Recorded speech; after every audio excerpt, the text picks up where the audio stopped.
Okay, welcome. My name is Rowan Minnion. I am an exercise physiologist, sleep scientist, and owner, founder of Blonyx Biosciences, a North Vancouver based sports nutrition brand. I am honored today to talk to an elite endurance athlete, the elite endurance athlete, if you're from the Vancouver area, in Rob Watson. Now, Rob, I was introduced to you first as a runner and specifically as a past winner of the BMO marathon, which is an accolade in itself. But today we're talking about cycling, and turns out you're pretty good at cycling too. And I want to read off some of your accolades quickly because this is awesome. Top 10 finish at the 2022 Whistler GranFondo, top 10 finish at the 23 and 24 Penticton GranFondo, but the one I'm sure you're most proud of is top 10 Strava King of the Mountain for both Cyprus and Seymour Mountain. And that is pretty impressive in my book. So Rob, welcome. Oh, Rowan, thank you so much. Yeah, it's great to be here. It's great to chat with you. Yeah, and I absolutely cut my teeth in endurance sport as a runner, but in my second, as my post elite running career, I've really leaned into cycling and I've really enjoyed it and I really love cycling and I'm definitely more of a climber than anything else. So those local mountains are always fun to chew up. Absolutely. And I don't think they're going to be beaten. Those numbers aren't going to be beaten anytime soon. So today we're going to discuss the Fondos and training for Fondos. This is a personal interest to me because late last year I had a bad mountain bike crash and ended up tearing my ACL, full tear. I am on the recovery now. I am not allowed to mountain bike, but I can road bike and I've been cleared to do it. Now, I'm a past athlete like you. When you are an athlete, you got it in your blood, you need some purpose to train for. And for me, I've decided this year it's the RBC Grand Fondo, which that we sponsor this year. Now, this is my first attempt at a Fondo, and I think on my mountain bike, the most I've ever gone up to is probably about 40K. So I'm a bit intimidated, to be honest, as my first ride. But a lot of the questions I have that I'm going to go through with you today, and these questions are from me, from my team, but also from our customer base and our social media following. Personal interest to me. I'm excited to hear your answers to these questions. So, can we jump straight in? Is that okay with you? Yeah, I think that's probably the way to go. We'll just chat and we'll jam about cycling. Yeah, and I don't know if I noticed before. I am a coach. I'm a running coach by profession now. So I have a little bit of background. I am not a registered dietitian, so all I can do is provide insight. I cannot provide advice, but I think I legally have to say that. But yeah, let's jam because this is my world and I love it. And I think there's a great disclaimer there, Rob, because I'm hoping that I'm not a dietitian and I'm not the level of athlete that you are. You bring that expertise, and I'm hoping I can sprinkle on my scientific expertise on some of these things anyway, too. Great. So we're going to talk today about preparation for the Fondo and training. Then we're going to cover gear and tech setup. Biking is such a gear intensive industry, so we'll talk about that. The race course, strategy, what you should do day of, etc. Nutrition and hydration, and we can have a good chat about that. And then let's see, mindset, mental game, and then recovery at the end there. So I'm excited to get started. Okay, preparation. How long should I be training leading up to a Fondo? As much time as you have. With any endurance sport, your greatest attribute and your greatest strength is going to be your aerobic engine, your aerobic base, your ability to, go for a long period of time developing your cardiovascular system. And that happens over time, right? This is the small gains day after day after day. So, it's like that saying, like the best time to plant a tree is 20 years ago. The second best time is now. Same with training. The best time to build your aerobic base is 20 years ago. The second best time is now. So as soon as you can get on the bike, as soon as you can start developing your aerobic endurance, the better. Fantastic. Now, I'm already on my bike trainer as part of my physiotherapy, so I did plant a tree at least a few months ago, so I'm stoked by that. So now I'm training. Is there a weekly minimum in terms of mileage that I should aim for? I think that your training has to align with your goals, right? Everybody, like, I see a lot of this coach, like, your ability to train has to be congruent with what your goal is. And they have to line up. So train as much as you can to make it fit into your life, that it continues to be an enhancement on your life. And you also give your time adequate time to recover, because there's the element of training, which is the strain you put on your body. And then as equally as important as the recovery is when you get stronger. So those have to work in balance. And so it's train as much as you possibly can in a realistic term that fits into your life, right? Some of us have 20 hours to train. Some of us has 4 hours to train. And that's why it's important to have structure and purpose behind your training. But yeah, so it's going to vary depending on your goals. I was looking for an excuse there to tell my wife that I could go off for these huge long training rides every day. Rob, it Well, sounds like if I can fit them in is your answer to that. no, cut. You do need to get your long rides in. Your long ride on the week, like the long ride is going to probably be the most important ride of your week. Where we're looking like getting into the Fondo, like, it's a 4 or 5 hour day. You need to have your body used to going that long, do it a time or two and just get, so yes, you do need some very long days on the saddle for sure.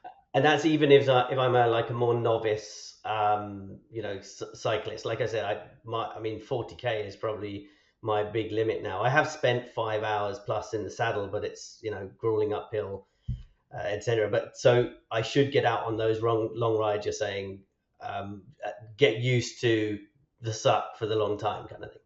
Yeah, and especially on cycling, it's a combination of, obviously there's the fitness aspect, right, where you got to get used to the physical and the mental time, but you also need to get used to your body. Like, sitting on a saddle for 30 minutes is different than how your body's going to feel comfort wise after 4 hours, to make sure your bike fit, to make sure your body is, because like a lot of times what happens in these long events is like, it may not even be an endurance thing. It may be like you just get so uncomfortable holding the same position and being on the bike for that long, right? There's a lot of elements that come into play, and that's the cool thing about these longer endurance events is like you have to develop so many different little areas to have it all come together on race day. And yeah, and you mentioned that you come from a mountain biking background and maybe 40K is longest, but like, yeah, I imagine that 40K was a pretty, not every 40K is the same. And if you have a long day in saddle and your heart rate's going to be elevated, we may only cover 40K, but you were out there for 4 hours type thing. Yeah, totally. Now, you mentioned about those long rides. I am quite restricted to Zwift riding. I'm only just about to get out onto road, primarily because I don't actually have a bike at the moment. But so I'm on Zwift, and my commuter bike is on it right now. Is it okay if I do that 4 or 5 hours on the bike there, or should it be out on the road? Zwift is a fantastic training tool, and actually, like, 4 hours on Zwift is going to be harder than probably 4 hours on the road, in the aspect that when you're on Zwift, you're pedaling the entire time. You're on the pedal, you're putting power through the pedals the entire 4 hours. Whereas when you're outdoor riding, you have coasting, you have stops, you have, it's less like you have more recovery within the ride, if you will. But like, so on the Zwift, like, you can be so efficient. You can get in some really, really good work in like an hour or 2 hours because you're constantly going the whole time. There's no pullback, which is really good. So in terms of endurance and in terms of aerobic like benefit, it's so good.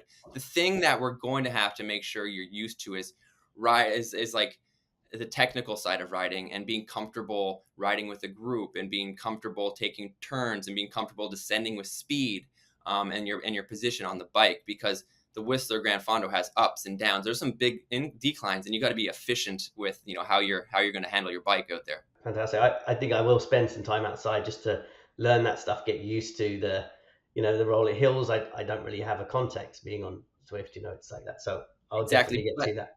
the good thing is that mountain bikers are generally fairly like technically astute. They handle a bike well. So you should take confidence from that. Very good. I'll be bunny hopping my way up the course. All right. So keeping on Zwift, I'm relatively new to Zwift, but I've already started obsessing about my FTP and intervals and all that kind of stuff that you get onto. And it's like you said, I love it as a training tool. It keeps me engaged. I come off that bike. I mean, I roll off the bike and lie on the floor after some training sessions. It's really allows you to push yourself.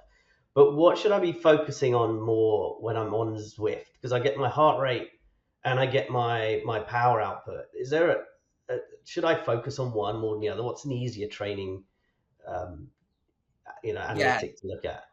yeah, and that's a really really good question, right? I love power. I love power based training.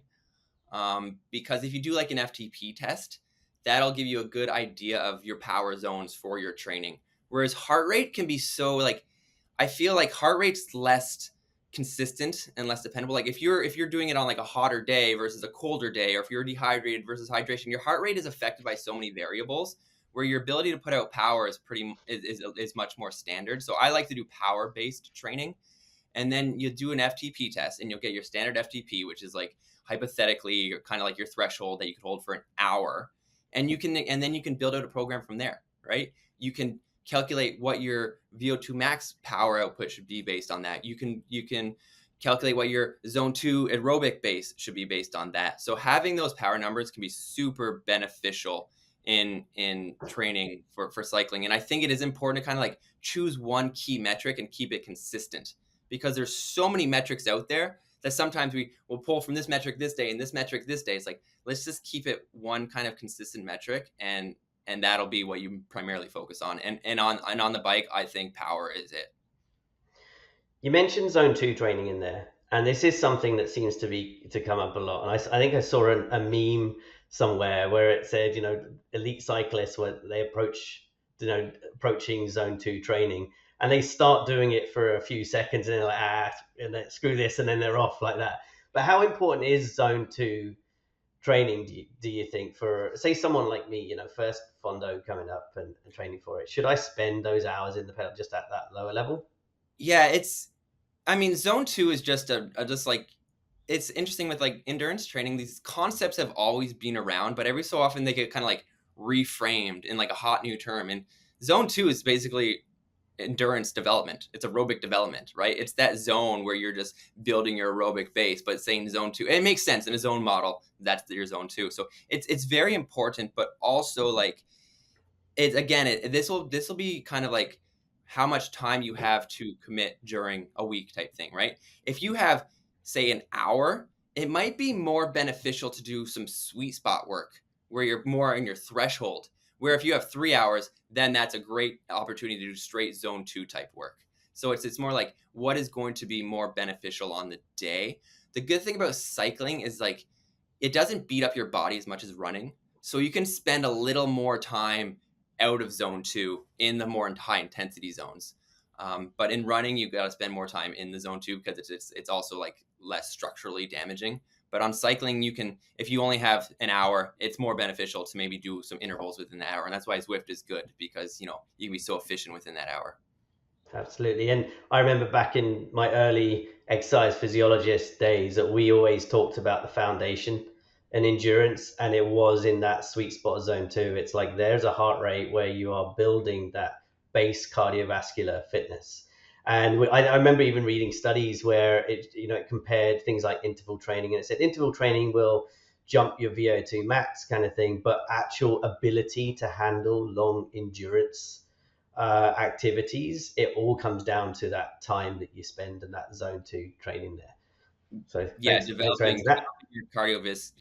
developing cardiovascular fitness and endurance and aerobic endurances, that is going to be it. It takes time and it takes consistency, and also takes being bored on the bike sometimes, because it's like, it's not like the sexiest thing to do, but it's important. Netflix is the answer to that one, I think.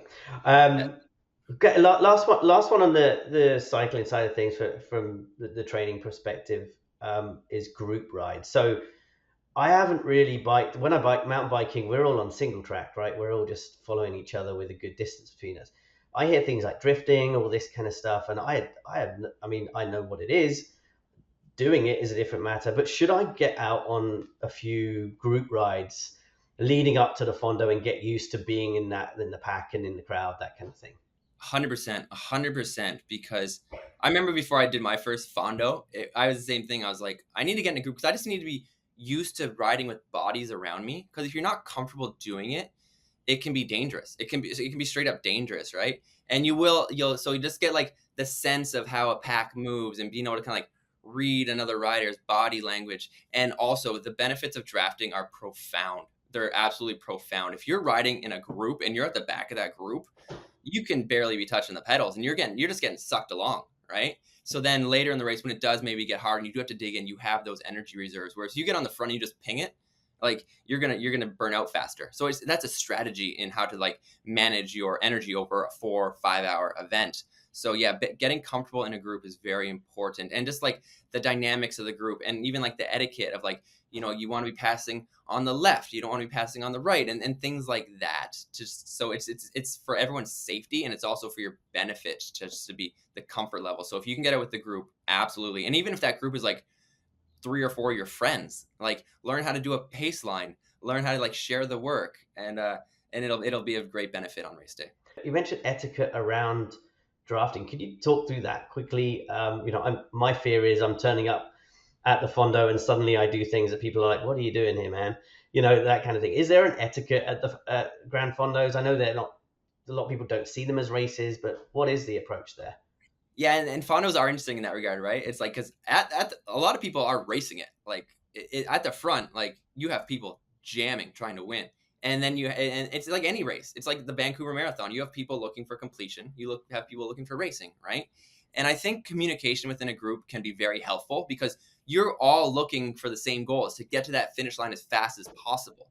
So working with a group is great. It's like, let's pull each other to the last 3K, and then all bets are off, and we'll race from there type thing. So the etiquette is like do some work, take some polls, as they say, where that's when you're on the front, that's where you're cutting the wind, that's kind of where you're setting the pace, and just cycle through within the group. And sometimes it's, if you're honest with me, like, hey, I don't have the energy to do polls, that's okay. But then don't be that guy who does no work all day and then blows everybody up in the last 3K. That's bad etiquette. Don't do that, right? And you'll notice, so say you're on a group ride and there's someone at the front, and you'll see them flick their elbow, right? That elbow flick means somebody pull through and take a turn, right? And when they pull through, that person can reload and cycle through. And like, so it's like usually like 30 seconds, a minute, you take turns taking pulls.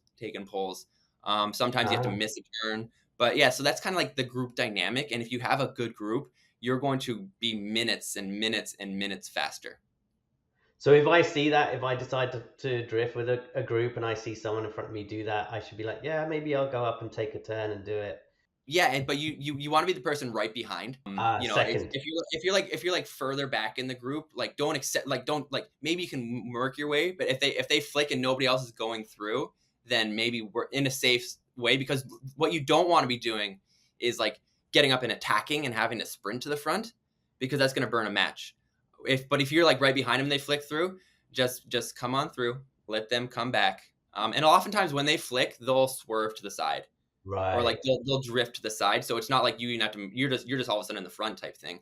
So what happens in races, sometimes someone will flick and they'll drift, and then other people will just drift right behind them, and like nobody will through. And you'll see that in professional racing. And this is kind of like, you know, I love professional cycle racing because it is a team aspect, and if you don't really know what's going on, like that's what's happening, because the person on the front is taking like 40% more effort to like, I'll go on rides with people, and like if I do more work, you look afterwards, you look at the power profile, be like, wow, I was doing a lot more work than them, but we did the same pace type thing. Fantastic. I'm really glad we covered this topic. Yeah, it's fun. It's fun, and those are the fun aspects that, you know, of cycling, and also, you know, within the group ride, if you're comfortable on your bike, like it's helpful, like, you know, call out potholes, call out like, and sometimes in the Fondo, especially as you're coming into Whistler, there's lots of cones on course, so just letting people know, like, cone to your left, or if you're slowing down for whatever reason, yell out slowing. Things like that, just to make sure everyone's safe. Because at the end of the day, we all just want to get up to Whistler so we can have a beer together. Amen to that. All right, biking, and let's talk about gear. Now, talking about bikes is probably an hour by itself, so we're going to leave that topic for another day. But what should I pack with me when I'm doing the Fondo? What should I have on my person? Yes, you should have a flat kit. You know, learn how to fix something I still need to really work on is fix a flat tire, because mechanicals happen. If you get a flat tire, you want to have a flat kit. So take a couple spare inner tubes, a hand pump or some CO2 cartridges, a multi-tool, tire levers. So if that happens, if you have a minor mechanical, you can fix it. You'll also want to take your nutrition. as much nutrition as you can fit on your bike. So I have this bottle from the Fondo a couple years ago, right? I think this is a 750 milliliter bottle, right? You can put a lot of hydration and carbohydrate in there. A couple of those, fill those up.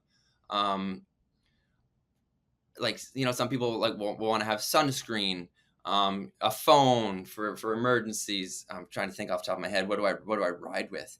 It's basically nutrition, a lot of nutrition, and like and my flat kit. Those are Got it. must-haves. Okay, that's good to know. 'Cause, I had a question a bit later on that is, should I bring a flat kit or is it something that they have at aid stations? I'm sure they have all that stuff at aid stations, but yeah, I mean, from my mountain bike days, you can be, if you just leave an aid station and you're halfway between the next one and you get a flat kit, you're walking it. And this, I mean, you just Yeah, or relying on another cyclist is probably what's going to happen, I'm guessing. So yeah. that's really good to know.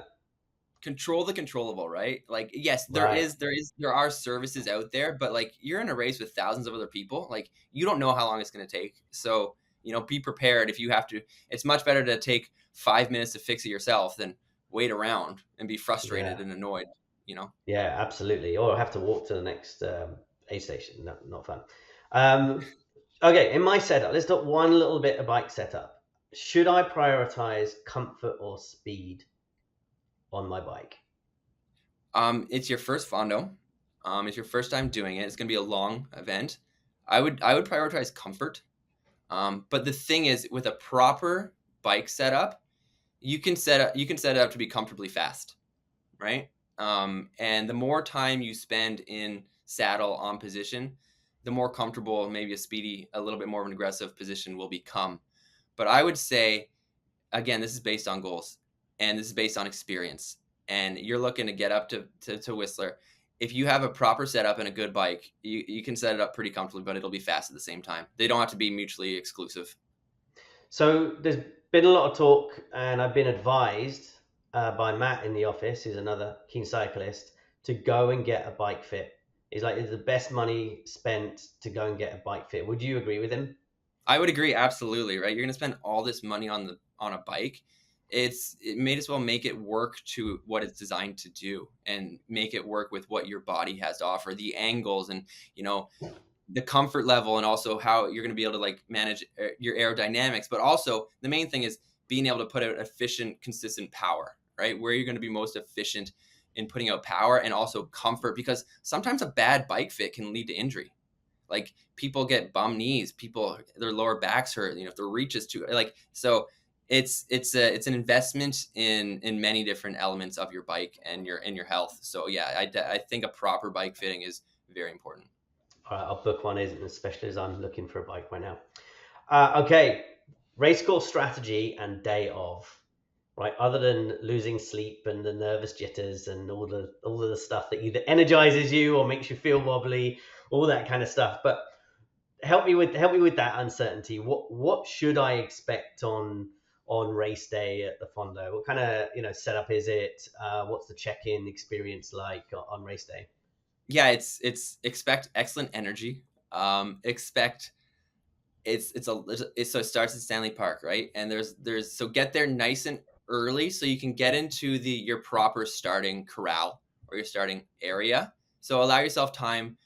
It's like with any event. Wake up early enough to get in a nice breakfast to make sure you're alleviating any sort of pre-race stress that you can already control. Again, control the controllable, right? So get there with time. Get there an hour early. Like take an extra layer of clothes and stay warm, but just make sure you're there so you're not going to miss anything. You don't feel rushed. And then what's going to happen is when the race starts, you're all going to get into it. There'll be corrals based on estimated finishing time. So set yourself up honestly in those corrals. And then you're going to have like a 10K neutral rollout. And what that is you go through Stanley Park and over the Lionsgate Bridge at a very controlled pace. And sometimes this can be like the most dangerous part of the race because everyone's very bunched up there. So when that neutral rollout, you're just coasting through the park, trying to stay safe, trying to keep good sight lines, trying not to like slam it on the brakes too much, and just ride it out. And honestly, that's my least favorite part of the race is the neutral rollout, because people are on the bikes in the anticipation. They want to go, they want to start racing, and sometimes it can feel a little bit slow. And then you get to the bottom of Taylor Way, and that's when the race starts. But Taylor Way is like a steep climb to get up to the sea to sky, and it can go, and it can get just go. So I would say even on the way over on your warm up ride, or if you have a little warm up ride, do a few activations. Like do 4 by 45 seconds hard, just like so when race starts and you're going up Taylor Way, your body's ready to explode because it's going to be a hard effort up Taylor Way. Because at the top of Taylor Way, you want to make sure you're in a group that you want to ride with, ideally the rest of the way, right? You don't want to get broken off the group you are going to be in. I like a couple of years ago going up Taylor Way, I set my third highest ever 3-minute power at the beginning of a 120 kilometer, and I was at the top of Taylor Way and I was breathing out my butt, but like I had to be with that group. I had to burn that match. But you had to be ready to just attack right off Taylor Way and then get in that group. And fortunately, and that was the group that we just rode with all the way up. So yeah, so awesome. At the start of the race, it gets going, and then it's so much fun. It's so much fun ripping up the sea to sky. Okay, and that's the Whistler Fondo, the RBC Whistler Fondo. There's obviously a lot of other Fondos out there. There's the Valley GranFondo, the Penticton one, or the Okanagan Fondo. And those are just in this region, and obviously across North America. Is the vibe the same as at the other Fondos too? Do they have that neutral rollout? How is it? How do they compare? Yeah, like I did the Penticton. I've done the Penticton Fondo many times, and I'm trying to think. Yeah, I believe there's somewhat of a neutral rollout on most all of them. I think the Whistler one is such that the roads in Stanley Park are a little bit like constrained. So like they want to make sure everyone's safe. So it's maybe a little longer of a neutral, but most of them will have a neutral where you kind of roll out for a little bit, make sure everyone's kind of like got some momentum. Everyone's on their bike and then you go from there. So, but the vibes at Fondos are positive because like people are excited to be there. People are like, racing a bike is fun. Riding long distance is fun. It's a cool opportunity. Being able to ride up like on closed roads and safe conditions, it's fun. So the vibes are generally very positive. And that's why it's like, get in a vibe, get in a group, get in conversations with people, and just just get out there and enjoy it. I actually remember a conversation with an old coach of mine, and it's changed my approach, my mental translation of those jitters when I got them. He said that when you feel that kind of jittery, weak feeling, that physiologically your body is actually powering up. It's changing how it works. It's channeling energy to your muscles, etc. And as soon as I heard that, my frame of mind changed towards it. And every time I do get those jitters, I don't feel weak anymore. I actually feel the strength. I can feel that because I know in my head, I've convinced myself that is actually the strength coming into my body and getting ready to go out and compete, train, or whatever. Yeah, nervousness is good. Nervousness is a superpower, right? I was just reading a book and it was called The Confident Mind, and they talked about like the actual chemical reactions of nervousness and how like that's just your body knowing something's going to happen. So it's like slowly releasing a little bit of adrenaline and these hormones into your bloodstream, like because it's a fight or flight response where you like something important is coming up and it's getting you prepared for it, and that's nervousness. Like you're more tense and maybe a little jittery, but that's good because if you can channel that into a superpower. You can channel that into pushing harder and digging deeper. So yeah, nervousness means you care, but nervousness can be harnessed for power. Okay, so you mentioned you racing up Taylor Way at the Whistler GranFondo. It's a first climb, I believe, other than the Stanley Park Bridge, and burning a match on that race. Now that hill. Now I'm not Rob Watson, and I don't think I should race up that hill. How do I know though if I have gone out too fast? If I've gone out to come out the blocks too quickly? Yeah, well, I think this is kind of important also within your training to do interval work and do things that are going to prepare you for race situations, right? So do some hill work, do some interval work, so you can read your body and your body's signals. Where like you're pinning it, but you're not all. And again, the good thing about cycling is you do have the opportunity to recover. You do have the opportunity to coast. You do have the opportunity to like ride wheels. So it can be like a little bit of an interval workout, but there is that element. So like I think it's just getting experience of what those sensations feel like, and know what you can hold for a good 5-minute effort but recover off of. So during your training, do some workouts where like you go 5 minutes very hard, like faster than your your FTP, like touching your VO2 max, and then riding easy and noticing like, okay, I will recover and I will be able to do it again. One of the biggest indicators of success in cyclists and racing is repeatability. It's repeatability of efforts. It's not any one efforts. It's being able to repeat it time over time over time, and it's a battle of attrition. So yeah, having that repeatability, which is developed through obviously fitness and training and training those specific aspects of the sport. So yeah, just become familiar with your signals, listen to how your body responds on the bike, and know if you have to burn a match, just make sure you fill your match book with lots of matches through your training. Okay, awesome. Let's talk about that. Let's talk about pacing. And this is a question I'm already asking myself, having not even started my training for this. How do I know what pacing? How do I get to know a good pace for a 122k ride at GranFondo? How do I go about knowing what's right for me? Yeah, and the pace and like the pace won't be speed based. It'll be more like kind of steady power based thing, and knowing your baselines and like doing a long ride and being like, I did this long ride and I averaged 180 watts for the entire long ride and it seems sustainable. So like, so you'll have kind of those baselines where it'll be again like as a high zone 2 effort essentially is what that Fondo is going to be. You're not going to be too much threshold because you can't sustain the threshold for that long, right? So it'll be like kind of that high zone 2, and you'll hopefully be able to kind of suss that out during your training and during your long rides. And what you want to do is when you're doing your threshold work and you're doing your VO2 max work and you're doing your hill work, all you're doing is you're increasing your power at zone 2. So you get fitter, and then you have to be honest with what you can sustain. And then and maybe that is time when you bring heart rate into it a little bit more, right? And if you like see what your zone 2 your zone 2 effort is in correlation to what your heart rate is. Okay, next question. Fondos are obviously really long rides. There's a lot of hills. There's a lot of descents to get through. Should I be attacking the hills and should I be resting on the descents? What should my approach be there?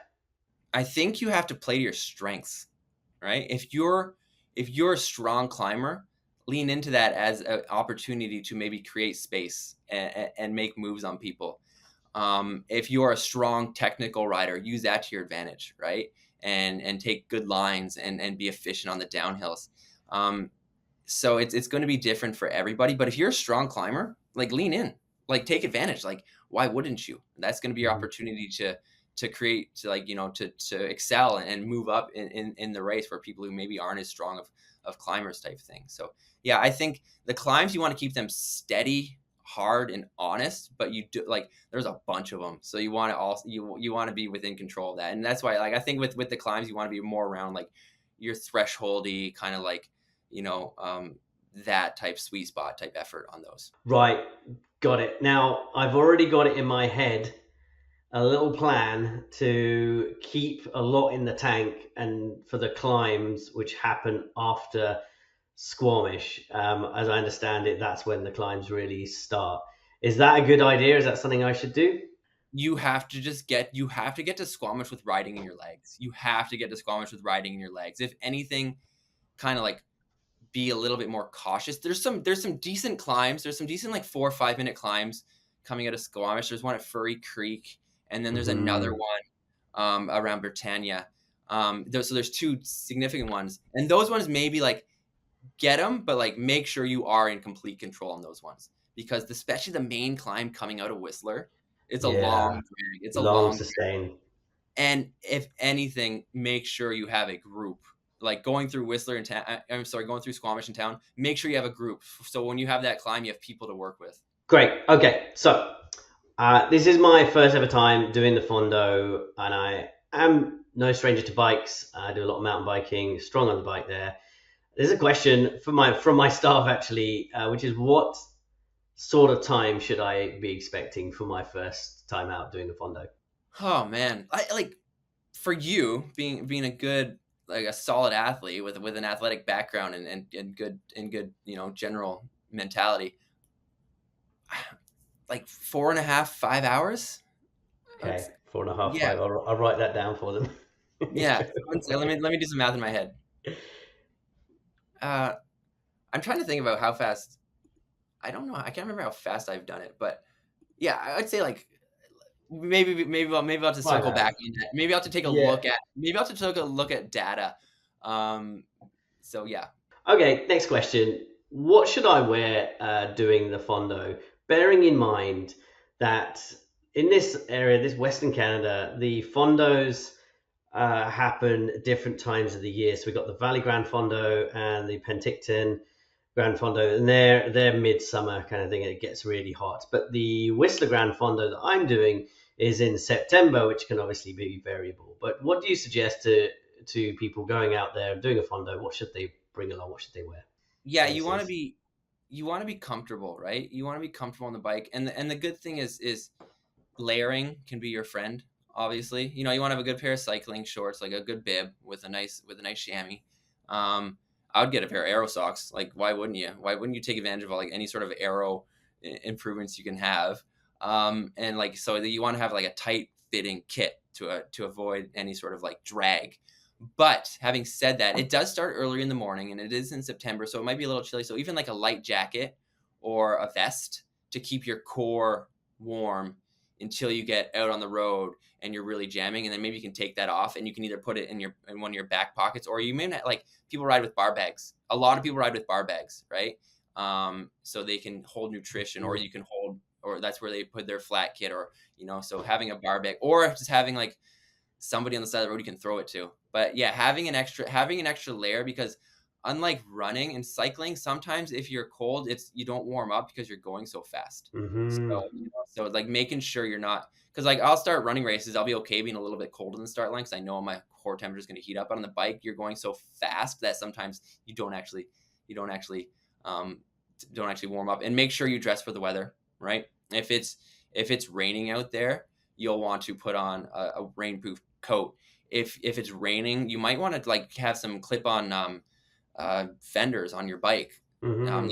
very helpful, especially like a back fender to like avoid, or both of them will be important, but like things like that. So Yeah. prepare for the weather as well. Okay, now let's talk bathroom breaks. That not really on my mind because I'm going to stop at every aid station to see my staff, to say hello. We're sponsoring an event this year, and we're going to have a presence in hydrating people at each of those aid stations. But if I was going all the way through and trying to push a good time, how should I approach the toilet breaks? Yeah, if like I ride with some guys who like they'll just pee on the bike. Like they Right. can do it. But if for most of us, you just have to stop at an aid station if you want to put, like, the fact of the matter is, like, like if you're gonna try to hold it at the detriment of your experience, and like it's like it's gonna be miserable. Whereas say you're going for a 5 hour fondo, that's 300 minutes of riding. So say you stop for 3 minutes of a bathroom break. That's what, I'm not a mathematician. That's 1% of the ride. Yeah. Like Yeah. that's Not that's even. nothing. Nothing in the grand scheme of things. So like take your bathroom breaks. Like it'll be okay. The annoying thing can be you may lose the group you're with, but Right. another good thing is, especially in the later stages, there's people coming back. There's people coming forth. Like you'll be able to bridge. You'll be able to find new groups and things like that as well. Okay, let's skip over to nutrition and hydration. Nutrition and hydration obviously is so key. And with my involvement with Blonyx, this is a personal focus of mine and my company focus. But leading up to the Fondo, could you share what you typically eat, starting with the night before and then maybe breakfast of the day of the event? A lot of carbohydrate, and that's not even the night before. That's 2 days before. That's 3 days before, where you're kind of shifting your intake into, like, you making sure you're topping up your glycogen stores as much as possible. You're taking in so much clean carbohydrate natural carbohydrate. And this, again, is something you're going to want to be practicing during your training, knowing what sits well in your stomach, knowing what's going to fuel you well the day before, the 2 days before on your for your long rides. Morning of, make sure you wake up and you have a nice carb heavy breakfast. I would especially avoid too much fiber, because obviously fiber is a big part of the digestion. And also protein is a little bit harder to digest. So just take into account those types of things. But yeah, definitely just topping up your carbohydrate, topping up your glycogen to make sure your muscles are just full of glycogen, ready to go. And with hydration, a couple days out, I shift to always having some sort of electrolyte in my hydration, because sometimes people overcorrect on hydration and they can actually flush their system out of their electrolytes and their sodium, and then it's more prone to, it can sabotage you from the other direction, from being dehydrated to overhydrated. So I'll just be putting a scoop of the Hydra mix in as I go to make sure that's in there. So, and also note that every time you go to bed, you dehydrate naturally through respiration, through not drinking during your sleep. So when I wake up in the morning, the first thing I do every morning is down a big cup of water, throw some Hydra mix in there, and just make sure. You may have to go pee a time or two, but it's worth it, because it's performance, it's risk reward. So yeah, be very intentional and realize that the body's a machine, and we're very fortunate in that we live at a time where we get to eat based on pleasure and what we want to eat, but we are a machine, and that is fuel. So make sure you have that that ability to be this is fuel. I'm not eating this because I love the taste of it. I'm eating this because this is fuel. But we also live in a time where you can combine the two, like pasta. Everyone loves pasta, and it's great fuel. So, I just quickly wanted to pause here and throw a quick shout out to our Hydra Plus product. Since you mentioned you use it, and I love that you got a tub handy too. When we were creating it, the goal was pretty simple. It's help athletes to stay hydrated. And we wanted to do this. I wanted to kind of go and find the most recent and up-to-date research, the cutting edge on what scientists understand about hydration. And this is not just the stuff that's funded by big brands like Gatorade, like the real science. And see if we could then do that and try and encapsulate that using real food. Can we hydrate and sustain an athlete using real food? And I mean, things like fruit juices, coconut water, that kind of stuff. And in my research, what I found is what's far more important than replenishing salt and electrolytes that a lot of people focus on. And sure, you lose some salt in sweat and electrolytes in sweat and all that kind of stuff. But what really impacts your performance is your overall hydration level, more than anything else. So yeah, we included some salt and electrolytes in the Hydra, and we tried to match sweat what you lose and sweat with that. But its superpower is really the small amount of sodium. I emphasize the small amount of sodium and glucose, carbohydrates. Those two things are just in the right amounts that shuttle water across the gut and into your system. It's what you need to get that water across. Simple science. So that's what we focused on. And in testing, giving it to athletes, and the feedback we're getting from people who are used to having these high salt sports drinks is that the product that we have works as well as, if not better than those products for them. And the best thing about it is it tastes great. It's easier on their stomach, and ultimately, it's just good for you. It's much better than these artificial products. So like as you said there, during everyday life and light training, we mentioned this before. Real food is your focus, right? It's really important and every day, and you're going to get all your electrolytes and your sodium in the food that you eat day to day. You don't really need it that much on the actual when you're actually training. But when you are training, focus on that hydration. Make sure you're getting a product into your system, or something in your system that has a little bit of sugar, a little bit of salt, just to get that water across the barrier. And that's what you should focus on. But I love that you're using it, Rob. That's awesome. Taking us on to the bike. So we've eaten our food. Like before, we got all the carbs into our system. We're getting ready to get onto the bike. What sort of food should I take with me? Um, how can I make sure I don't bonk? Basically, that's what I'm worried about, or at least stave off the bonking for as long as possible. Yes, absolutely. And yeah, and I think it's important to like kind of define what bonking is. And like bonking is kind of like when you just run out of ability to, to fuel your activity, right? Sometimes people will be like, "Oh, I bonked." And I'm like, "You didn't bonk. You just weren't fit enough to do what you wanted to do," right? There's a fitness element and then there's actual fueling element. And you know, when it's a fitness thing, it's more like you blew up, and when it's a fueling thing, it's more like you bonked. So we got to make sure Yeah, that's clear. and a very different feeling as well. Very different feeling. Bonking is very different feeling. Absolutely. Bonking is just you just go your gas tank's empty and it sucks. Yeah. So the good thing is that this is a very trainable thing within endurance athletics, this or endurance sport. And some of the biggest improvements in performance over especially over the last 3 or 4 years have been come from the element of fueling on the go and taking in carbohydrate on the go. And especially on bike races, people are taking in 100, 120, 150. The guy who just set the Ironman bike record on the course he was taking in 200 grams of carbohydrates an hour, which is probably maybe more than he needed.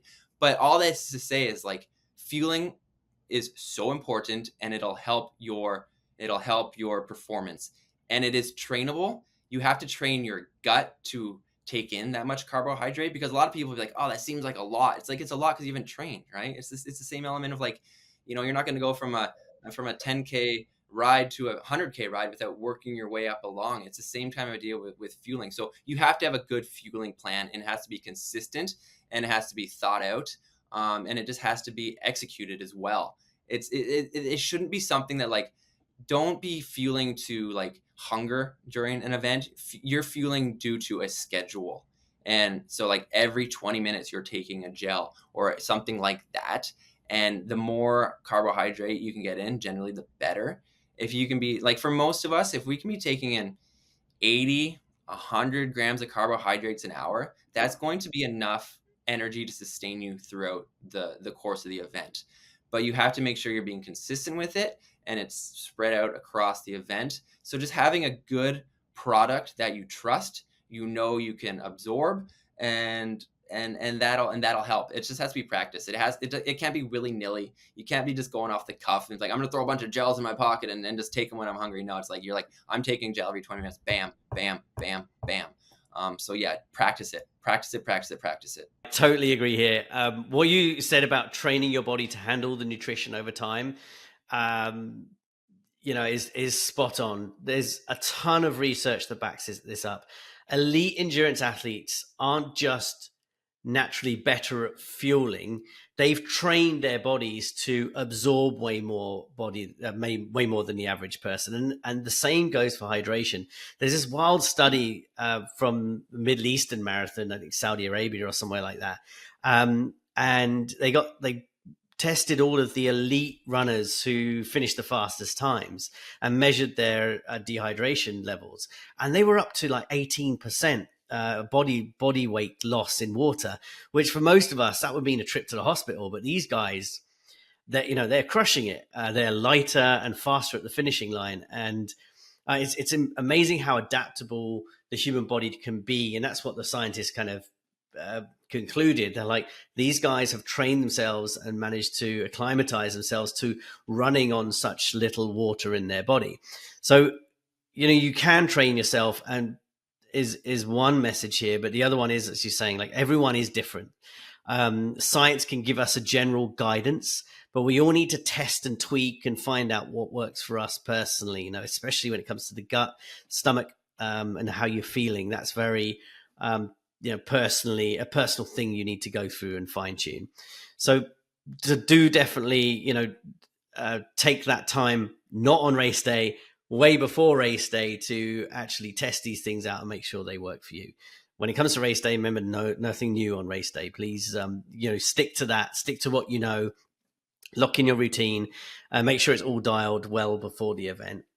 Um, we even when promoting our products, we are often at events, at package pickup for people, talking to people about our brand. When we do sell to people on the day or the day before training, we do remind them, it's like, please use this in your training after for your next Fondo, whatever it is. Nothing new on race day. It's not a good thing to do, just in case it has an adverse effect and can impact you. That's just being us, the honest truth of what our opinion is and what the science shows too. That's so true. And just like do your research and know what fuel is going to be on course. So if you need to rely on course fuel, it's familiar at least, and you're not like, oh, what's that? Like you hear it all the time. It's like, yeah, I took one of the gels and it messed something up, and it's like that's on you. Yeah, and just to build on that, this year we're doing something a little bit different in how we sponsor the Fondos. We are sponsoring a lot of GranFondos this year, including, we haven't announced this yet, but including the Whistler GranFondo, be it the Valley GranFondo and a few others. But what we're doing this year is working with the organizers to ensure that all of the participants have access to our products, or the products that we will have on course. So that's our Hydra Plus, basically, and make sure that people know about it, know what's in it, can do their research, and can get hold of it and test it as part of their training way ahead of time. So, the 16 week before, when they're starting their build up to the race there, make sure they can get it at a discounted rate. So when race day comes, there's no surprises and they can make use of what we're offering on course. So, our aim is to make sure that they can do that and take that time to test it out. Yeah. And there's a real element of palate fatigue as you get tired. Like if you don't actually like kind of enjoy, or you're used to what you're taking in, like it can be prohibitive to actually doing it.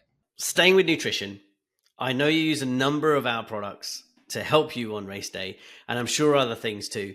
Can you give us a rundown of your current bike race go-tos?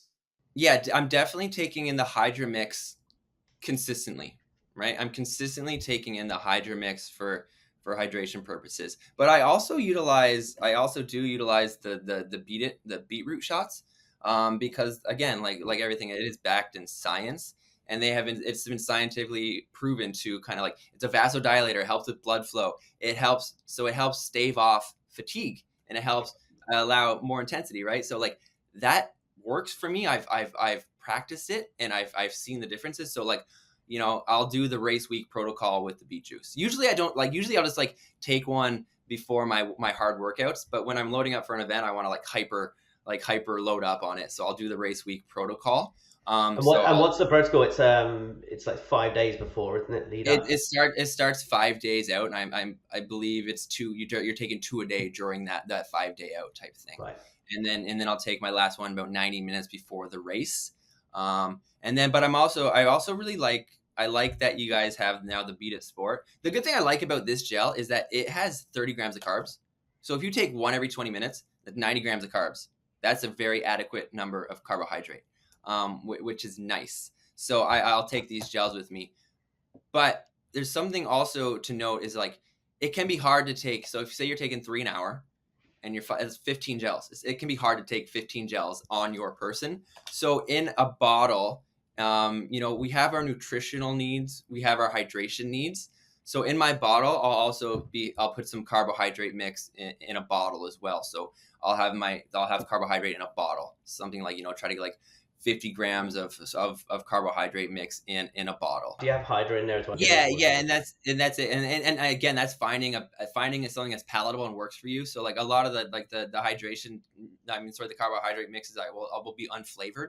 And then the Hydra mix adds a little bit of flavor to it. It's actually a lovely little thing. But like, yeah, so I'll have carbohydrate in my bottle as well, because I think it's important to carry as much as you can on you, so you don't have to stop very much. So definitely on the Beat It protocol with the benefits there, and also caffeine. Caffeine is a proven sports. It's like a legal performance enhancer, just know, like, you know, caffeine is going to peak about 45 to an hour after consumption. So like, don't wait until the last 10K to take it, like maybe before then. So like, you're not, you know, but yeah, having a caffeine protocol. And also, again, that's something you have to practice. You got to know how it's going to respond. 'Cause some people, everyone responds to caffeine differently. And it's something you noted earlier on, right? It's like, we have so much science and so many studies that can provide very good, you know, baseline education.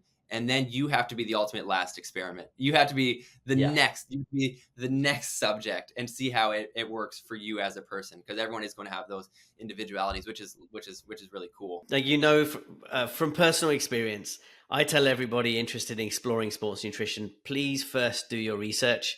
Don't, as you mentioned, don't, you know, TikTok is a great way of discovering brands and products, maybe, but don't just stop there and go straight away to buy. Please spend that time doing your research. There's no real regulation behind the supplement industry holding brands accountable, and it's abused, widespread abuse of that. But please start on something like PubMed or other research database online.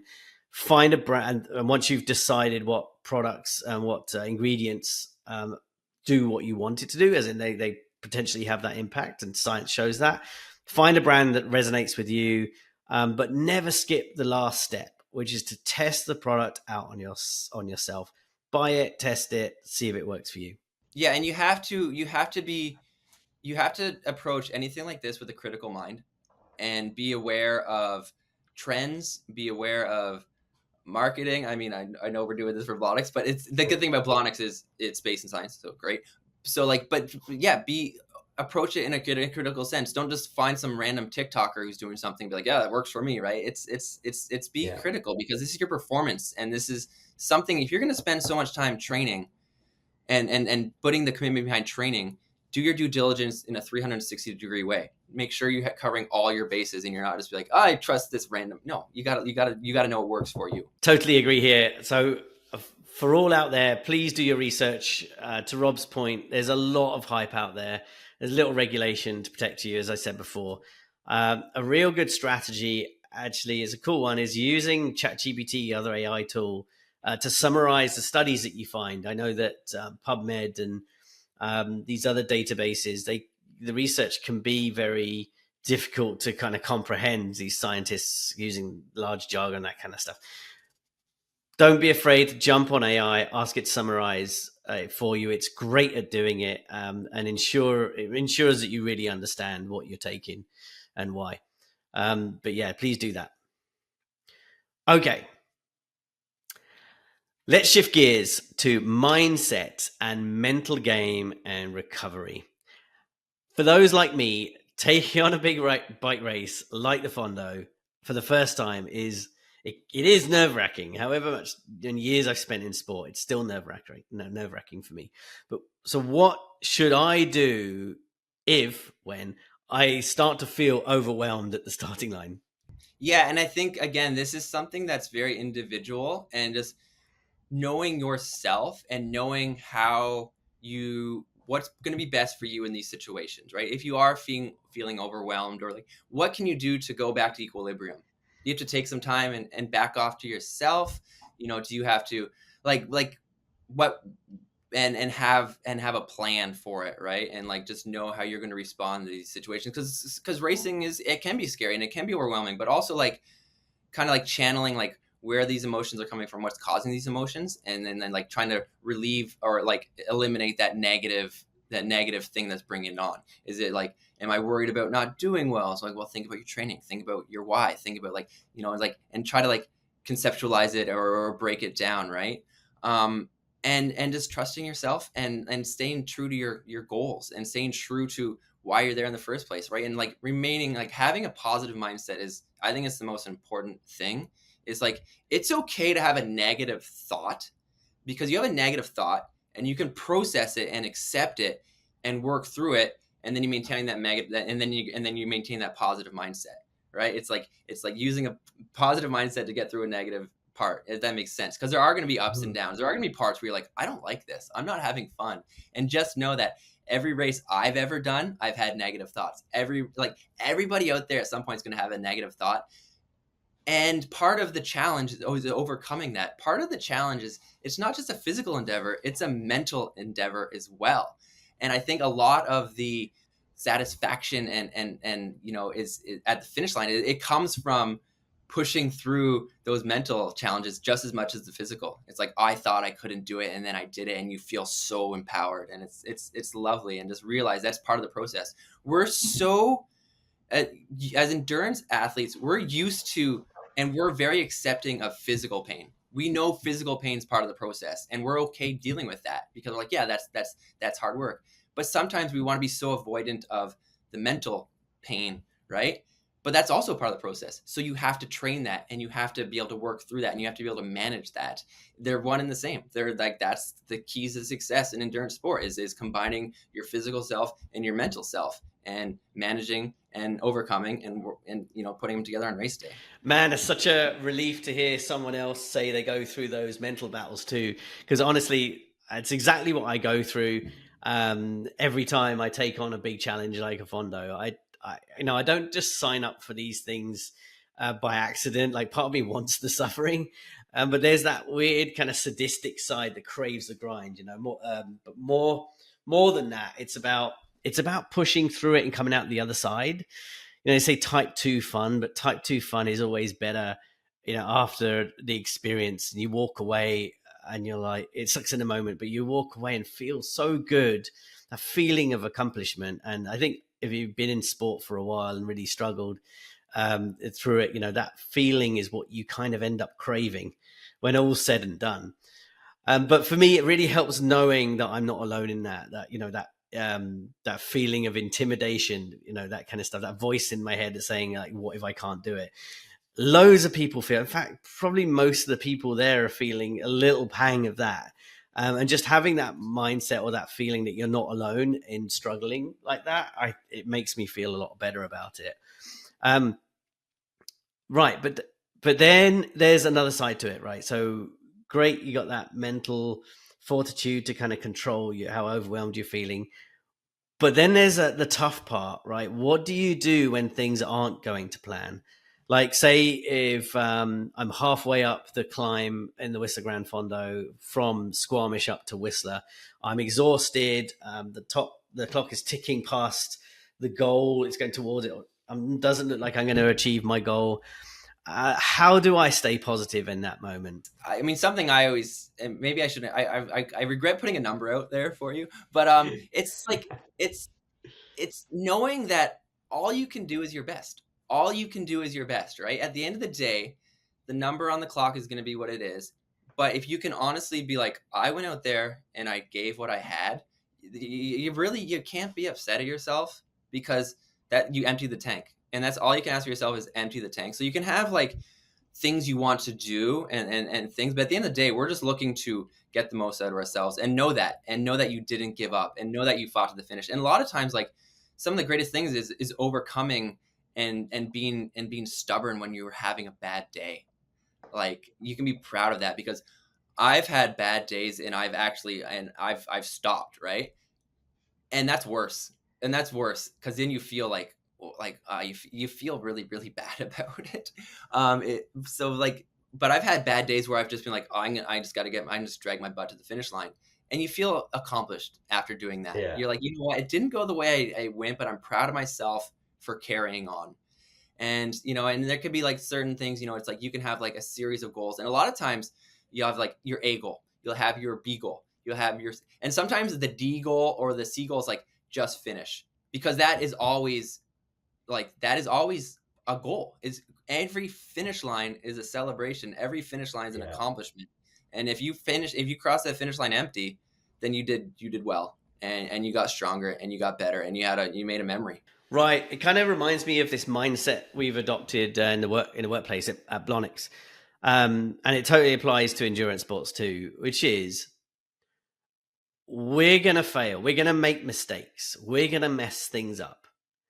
And it's okay. In fact, the more we fail, the stronger and more resilient we will become as long as we learn something each step of the way from every experience, right? So let's say I go out and I do my first Fondo and it takes me 6 hours, an hour more than Rob said I would do it in. Okay, I don't want to see Rob again, but cool. There's still a huge win, right? I did my first Fondo. Not forget that. Never forget that. Then I look back and I think, okay, maybe my nutrition plan needs tweaking. Maybe I could have handled the aid stations differently. Maybe I don't skip a bathroom break and I just go and do it. Like little lessons like that. It doesn't matter if the race goes perfectly or if everything goes sideways. Like there's always something to take away from it. And I think that's how you grow, right? That's as an athlete and as a person, every experience makes you better. And even the messy ones, I think too. So I think it's always worth bearing that in mind, that there is no real such thing as failure full stop. There's like a failure and learn, and develop personal development is the way I see it. And it makes me feel better about the failures I've had in my sporting career too. All right, let's finish out here with recovery. So, you've done your Fondo. I've done my first Fondo and I'm feeling great. Past the finish line, hanging out with my buddies. We've gone for a beer, which is obviously a requirement of passing the finishing line. That's my first step to recovery. But what other recovery tips do you have? How do you approach recovery after a heavy training session or after a bike ride like the Fondo? Yeah, I think it's super important, especially in training, is realizing that endurance sport, any sport, is like the recovery is one of the most important aspects of the process, right? When you're training hard, you got to recover, you got to build up and get stronger. And I like three of the easiest things about recovery are nutrition, hydration, and sleep and rest, right? Is allowing your body to absorb what it just did, but also enhancing that by making sure you rehydrate right away, making sure you replenish all that. Like you're probably going to be running on empty in terms of energy and replenishing that. And that's when protein comes into play, right? That's when you really want to get in the protein to rebuild the muscles you just damaged. So like having a plan of just like, I need to eat, I need to get the protein in, I got to rehydrate. And also I got to do little to nothing because like you want to go right into a healing. So you don't want to be adding any more stress. You want to allow your body to start the healing process. So, right. Maybe having a beer, maybe having 2 beers, but then you're going to be like I'm going to be hindering my recovery because alcohol is not super conducive to recovering. But so maybe after the race you can do a little bit more, but during your hard training, like don't quote unquote reward yourself by having 3 beers afterwards, because you're gonna diminish the effects of the actual workout. So nutrition, hydration, sleep, but then there's also elements of like if you can get a massage, right? If you can get into an ice bath, right? It's about like getting the blood flow to the damaged areas. It's about breaking up the scar tissue. It's about just giving your body what it needs. But a lot of times when that happens, it's just go to sleep, take a nap. And that's why like when I was training as an athlete, like my nap was part of my training because that's when my body was healing. Yeah. And that's maybe that's what you can tell your wife when you come home from a long ride. It's like, I'm taking a nap. This is part of my training. Rob told me to take a nap, right? So that there you go. But yeah, there's a lot of the body's an amazing machine and it has natural, so don't get in its way and help it. Totally. And I see so many athletes overtraining or doing things that will lead to overtraining, especially when the pressure's on you to perform. It's weird how one of the first things that people sacrifice is their rest and recovery time. They go, I've got to train more. I got to start training twice a day. And you just see people overtraining, getting injured. They get overuse injuries. I see it all the time. They start to ramp up their training and straight into overuse. And it's about respect. You got to respect the recovery. The more training you do, you're going to get more downtime, not less downtime. So just want to echo what you're saying there. It's like respect your physiology, respect that you need more time, more training. The more you need more recovery, the more training you're doing. You need more rest ultimately. The other thing as well Yeah, go ahead. Oh, sorry. I was going to say you have to be active with your recovery. Don't be passive, right? Attack, Right. attack, attack recovery. And even on like say you're doing an easy day or you're doing like you can be recovering kind of on the go. Whereas like you're taking your carbohydrate on your easy ride. You may not need it because you may not be concerned about bonking, but you're going to finish that ride not depleted. So you can carry on to the next one type thing. One other thing as well, and it's interesting science coming out of this, is the importance of your mental frame of mind and a need for things like, it's like meditation, or basically it's the sympathetic nervous system, the relax. Your sympathetic nervous system is your body in its full, most relaxed stage. So it's called full relaxation of muscles is one thing, improves your digestion to get more food into your system. It's that real on the chill side of everything in life, taking everything around you, calming yourself, your heart rate's its lowest, etc. We as athletes spend so much time in the sympathetic nervous system. Our adrenaline's going, we're pumped, that kind of thing. And it's just tiring for your body repeatedly, and it can start destroying your body too. Really important part of recovery that a lot of people brush over and don't consider is relaxation of your mind. Your mind is such a key component to your physiology. It controls digestion. Think of it, right? It controls your heart rate. When you start to get nervous about something, that's your brain telling your physiology to change. That's how important it is. People forget that it has a massive impact on your physiology. So you need to spend that time to give your brain the downtime to enable your body to rest and recover too. And it's staying calm. It's about spending that time. I love, personally, I love things like saunas and cold dips and that kind of stuff, but spending that time afterwards in between going, it feels great, and just take everything in the moment, that kind of thing is so important. I discovered it's so important for my personal, in my personal life, but also as an athlete and my recovery is spending that time to do that and really relax the mind.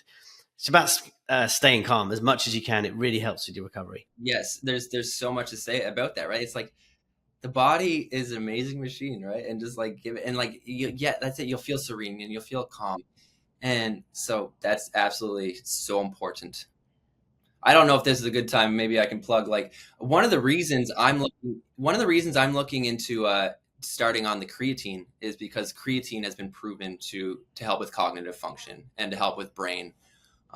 So that's something I'm also looking forward to doing in the near future. Yeah, creatine is having a real moment right now, and for good reason. There are two big areas. Firstly, there are two big areas of creatine that are being addressed right now, and this is the cutting edge of science. The first one, as you mentioned, is brain health. It's an energy source, creatine, so people think about it for muscles, but your brain uses energy, your skin uses energy, your organs do too. So it is actually improving your health overall, and especially your brain health, which uses a hell of a lot of energy and a lot of creatine. So that's where area is going. It's showing it improves cognitive function when you take it. The women start the using creatine as a female athlete is another side of it. The physiology of women it can be in certain situations, certain parts of it, very different to men. The hormone cycles, for example, complete night and day difference. So we need to start looking at creatine for female athletes because it does have different impacts, and that's where all the research is going, which is awesome. But what I find is running a supplement brand and looking at things like creatine and other ingredients is you can kind of tell over time the ingredients that have got hype behind them, and then those that have just really real solid research. Creatine is one that was discovered fully discovered decades ago, even a century ago. But in the sports side of things, in the 80s, it really came to light, 90s, and it hasn't gone. It hasn't gone because it works, and there's all these other impacts, that it can have on us too. And the same for things like HMB. It's is another one that we sell, and the research is fantastic on it, and it's never really gone away. But there are so many other ingredients that are kind of like on the periphery, fatty 1 minute, and then they kind of die off. And BCAAs being one of them. And those are the ones that you want to be careful of. But the ones that keep coming back and just never really go away tend to be the ones that actually, the science actually works. And that's what we do. We focus on those, try and keep to that. And we know that it will stay there. It has an impact, and people will keep coming back to it. Yeah. So yeah, absolutely on that creatine side of things. And that's what I was saying before, is like, beware fads. Like, look at, like, generally there's a reason why certain things have been around for, and like the junk will get washed out, the junk will get flushed out. And that reminds me of, like, we were talking about the creatine and the mindset, and like, there's a quote, and I don't know who it's attributed to, but it basically says fatigue will make cowards of us all, right? It's like, when we get tired, we like, our mindset can slip, right? And it'll allow us to kind of start looking for ways out, or like, telling ourselves it's okay, maybe, like, but like, so you have to maintain a sharp mind to be able to focus while you're performing. And that's from maintaining good nutrition levels and not bonking. And that's also in, like, things like that, to allow, like, your mentality to stay clear while you're competing. Yeah, absolutely. I love that as well. Right. I think this is a good point to end up here. This has been great, Rob. We've taken the listeners through a journey. We've covered Fondo preparation, training leading up to it, nutrition leading up to it. We've moved on to, like, gear and tech setup, or how you should consider that, race course strategy and day of strategy, nutrition, hydration, mindset, mental game. We've covered this all. It's been a great going through this journey with you, and especially the level of athlete that you are. It's priceless, this knowledge, getting insider knowledge onto this stuff. And obviously from your coaching background too, you're a phenomenal coach. With multi-marathon on the running side of things, but obviously you've got a lot to share to any endurance athlete, I would argue. So for you, Rob, do you want to add, if anyone needs to get hold of you with questions or can seek you out for your coaching, or get involved with you in anywhere like that, how do they do that? Yeah, I guess personally, you can shoot me a DM on Instagram. That's kind of like my main I don't know, my Instagram handle is Rob Talks Running, I believe. I coach through mile to marathon. For any of you cyclists out there, the co-founder is Mike Woods, who is obviously a kick butt cyclist. So those are kind of like the ways to connect with me. But also, I just want to thank you, Rowan, for your continued support. It was really, really fun to chat with you today. I love talking sport. I love talking endurance sport. And just like for everybody out there, it's just like, good luck. But also, like, in cycling and running and endurance sport, nothing happens by luck. You have to take control of your path, right? You have to put in the work. You're not going to accidentally go and ride a 4-hour Fondo. You're not going to accidentally qualify for the Boston Marathon. You have to take control of it. And that control is strength and consistently showing up day after day after day, and respecting your body and working hard. And all the best on your journey. And I hope to see you on the road. I hope to see you on the trails. And I hope to bump into some of y'all out there. Absolutely. Well, thanks again, Rob. Really appreciate it. And on to the next one. Let's go.